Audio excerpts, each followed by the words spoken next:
متحف شعب الله مليان حكايات ودروس. كم مرة عشنا بمبادئ مش بتاعته ولا هو بيطلبها مننا ودفعنا تمن ده غالي قوي. كم مرة نسينا الله بعد ما ادانا البركة أو الانتصار وعبدناهم.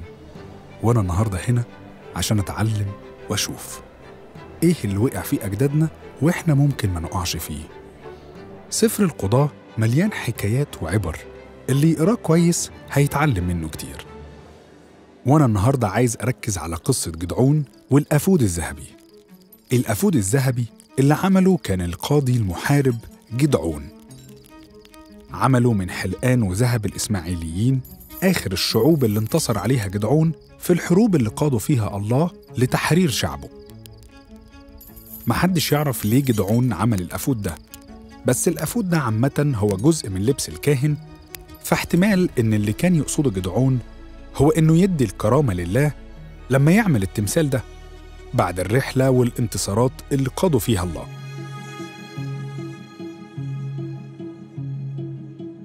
كل الحروب اللي قاد الله فيها شعبه من خلال جدعون كانت حروب أيقونية، وفي واحدة منهم الله طلب من جدعون يتنازل عن كل الجيش اللي معاه ويسيب بس 300 محارب. ومش بس كده، الله خلاهم يسيبوا الأسلحة واختار لهم هو أدوات حرب مختلفة كانت عبارة عن جرار من الفخار وعصيان وأبواق، ومع ذلك جيش جدعون هو اللي انتصر.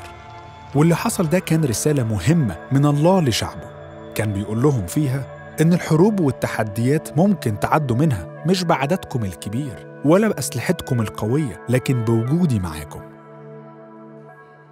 ومع ذلك من ذهب الشعب اللي انتصر عليه جدعون عمل الأفود، والكتاب المقدس بيسجل إنه حسب فخ لعائلة جدعون لأن شعب إسرائيل عبدوه.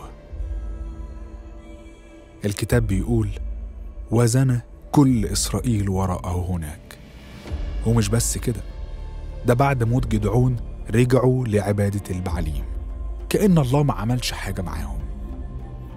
والسؤال، إيه اللي بنعمله النهاردة زي شعب إسرائيل؟ هل إحنا كمان تاريخنا الشخصي مليان بتدخلات الله لكن إحنا لسه بعاد عنه؟ هل لسه بنعبد غيره مش عارفينه رغم كل اللي عمله معانا وكل اللي عدانا فيه؟ وإزاي بنعرف ننساه وننسى أمانته مع إنه هو مش بينسانا؟